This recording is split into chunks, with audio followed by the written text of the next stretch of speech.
Hello friends, अभी चूँकि नई दिल्ली में 18वां G20 शिखर सम्मेलन का सफलतापूर्वक आयोजन किया गया और भारत में 9 और 10 सितंबर 2023 को इस शिखर सम्मेलन का आयोजन किया गया और ये पहला शिखर सम्मेलन था जब भारत ने G20 देशों के शिखर सम्मेलन का मेज़बानी किया।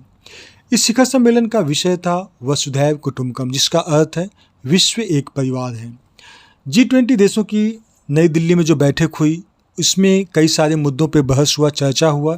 इस नई दिल्ली घोषणा में रूस यूक्रेन तनाव, सस्टेनेबल डेवलपमेंट, खाद्य सुरक्षा और वैश्विक जैव ईंधन गठबंधन शुरू करने के अलावा अफ्रीकन यूनियन को शामिल करने का भी मुद्दा पे चर्चा हुआ। इसके अलावा और भी कई सारे वैश्विक मुद्दों पर भी सर्वसम्मत सहमति बनी। अब यहाँ पर चूँकि G20 शिखर सम्मेलन यानी 18वां G20 शिखर सम्मेलन जो भारत में आयोजन किया गया, ये काफ़ी सफलतापूर्वक इसको आयोजन किया गया और काफ़ी सफल माना गया, क्योंकि इसमें बहुत सारे ऐसे मुद्दे हैं जहाँ पे पूरा विश्व यानी ग्रुप ऑफ 20 कंट्रीज़ का आम सहमति बना। जिसमें पहला ये आता है, वो है अफ्रीकन यूनियन को अब परमानेंट मेंबर के रूप में G20 में शामिल कर देना, यानी अफ्रीकी संघ को स्वीकृति अब G20 में शामिल करने को हो गया। इस मंच में विकासशील देशों का प्रतिनिधित्व बढ़ाने के लिए एक महत्वपूर्ण कदम के रूप में इसको देखा जा रहा है। G20 देशों ने अफ्रीकन यूनियन को अस्थायी सदस्य के रूप में शामिल करने का निर्णय लिया गया। तो G20 का मतलब होता था ग्रुप ऑफ 19 कंट्रीज यानी 19 देश और उसके साथ यूरोपियन यूनियन था। लेकिन अभी चूँकि G20 उसमें अफ्रीकन यूनियन भी उसमें जुड़ गया, तो अब इसका नाम हो जाएगा G21। तो ये हमारा बहुत बड़ा निष्कर्ष निकला, जिसमें कि अफ्रीकन यूनियन को भी G20 में जोड़ा गया। दूसरा है वैश्विक जैव ईंधन गठबंधन, यानी ये भारत के नेतृत्व में एक बहुत बड़ी पहल है, जिसका मुख्य उद्देश्य जैव ईंधन को अपनाने के लिए बढ़ावा देना और उसके लिए सरकार, अंतर्राष्ट्रीय संगठन और उद्योगों का गठबंधन करना। इस पहल का जो लक्ष्य है वो है जैव ईंधन को ऊर्जा संक्रमण के एक प्रमुख घटक के रूप में इसको स्थापित करना, रोजगार सृजन करना और आर्थिक विकास में इसका योगदान देना। यानी वैश्विक जैव ईंधन गठबंधन यानी ग्लोबल बायोफ्यूल अलायंस पे भी आम सहमति बनी। दूसरा हो गया। तीसरा है भारत मध्य पूर्व यूरोप आर्थिक गलियारा, यानी India Middle East European economic corridor.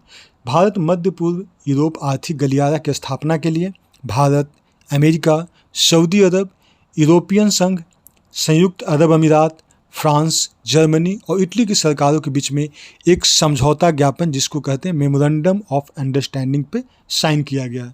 और IMEC यानी भारत मध्य पूर्व यूरोप आर्थिक गलियारा वैश्विक अवसंरचना और निवेश के लिए साझेदारी के रूप में काम करेगा, यानी partnership for global infrastructure investment. उसके बाद में देखें तो और भी कई सारे मुद्दे हैं जिस पे की चर्चा हुआ, जैसे वित्तीय समावेशन दस्तावेज के लिए G20 ग्लोबल पार्टनरशिप, मतलब वित्तीय समावेशन जिसको कहते हैं फाइनेंशियल इंक्लूजन, मतलब हर व्यक्ति तक वित्तीय मदद या वित्तीय सहायता या वित्तीय पहुंच उन तक पहुंचाया जाए। इसके लिए G20 का ग्लोबल पार्टनरशिप पर भी चर्चा हुआ। उसके अलावा वर्ष 2030 तक वैश्विक नवीकरणीय ऊर्जा क्षमता को 3 गुना तक करना है, इसको लेकर भी G20 देशों के बीच में सहमति हुआ।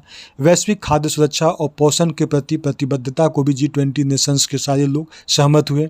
छोटे हथियार और आतंकवादियों के सुरक्षित ठिकाने का ढूंढना, इसके लिए भी आपसी सहयोग की भावना G20 नेशंस के बीच में देखा गया। स्वास्थ्य देखभाल में लचीलापन और अनुसंधान के लिए भी सहमत हुए।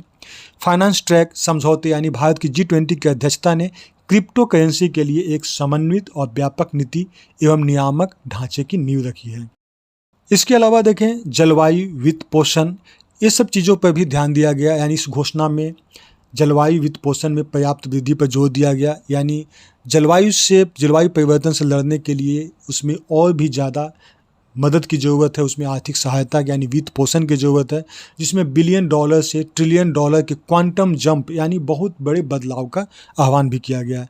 तो इस तरह से हम लोग कह सकते हैं कि G20 शिखर सम्मेलन का आयोजन जो भारत में किया गया, इसमें बहुत सारे मुद्दों पर चर्चा हुआ और बहुत अच्छे आउटकम्स निकले, जो पूरे विश्व में एक बहुत बड़ी बदलाव लाने की संकल्पना किया गया, जिसमें G20 के अधिकांश देश इस पर सहमत हुए और इस चीज़ को आगे बढ़ाने के लिए सब कटिबद्ध रहे। Thank you.